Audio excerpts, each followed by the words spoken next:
Scene అమ్మాయిని పోసాడు. నేను దున్నేద్దామని అన్ని కారు వేసుకుని వచ్చిన వాళ్ళకి ఇంకా ఆర్థిక పరిస్థితి చూసి నేను ఈ దానికని వదిలేసానండి. లేకపోతే నేను దున్నేద్దును నా వాటా మట్టి ఆయనకి నాకు ఇప్పుడు రూపాయి ఇవ్వలేదు.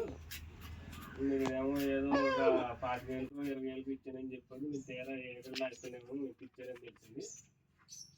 అంతకుముందేమో అసలు ఇవ్వలేదు. నేను నేను నా పని చూసుకుని వెళ్ళిపోతున్నాం. మా అన్నయ్య 9 లేదు ఆవిడ మా వైపు. ఇవన్నీ ఇంకమ్మా ఈ బాధలు చెప్పేవి కాదు కానీ నేనైతే 2 ఎకరాలు నాది. ఏ పోసినా నేను తినేస్తాను. ఇప్పుడు పంట ఏది లేదు కాబట్టి నేను ముందే చెప్తున్నానని చెప్పాను.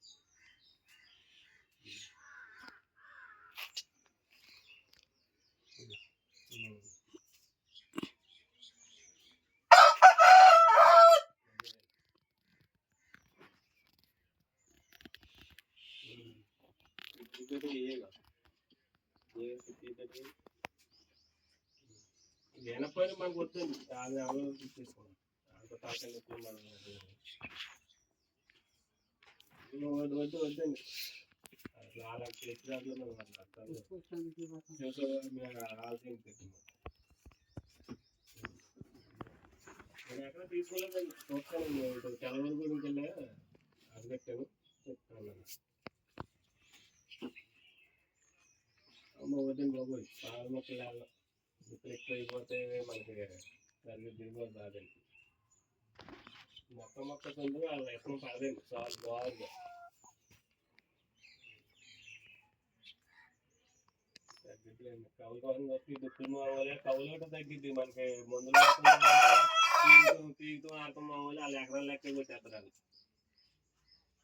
ఎక్కడండి వాళ్ళు ఎందుకు తగ్గుతారు? ఏం పని లేదు తమ్ముడు. ఇది పనేనా? అదే పొద్దున్నే బాగా లేదు. ఆయన డబ్బులు ఇచ్చేస్తాను. కాపులు పోయి ఇచ్చి రావాలి. ఎవరే నేను వెళ్ళే కొత్త ఇంటికి ఇంటికి వెళ్ళాం కానీ పనుల గురించి ఇంకా శుభ్రంగా అయిపోయి కావాలి. అలాగే మా అమ్మ ఇంట్లో వస్తున్నాగా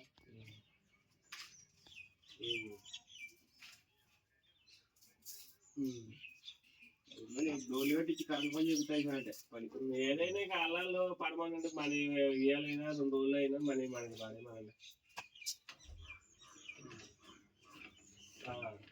నేను తీసుకున్నాను తెలుసు. ఎందుకంటే నాలుగు పెండింగ్ తప్ప మీ దగ్గరికి రావాలి. మీరేమో బోర్డింగ్ పనుల్లో ఉంటారు.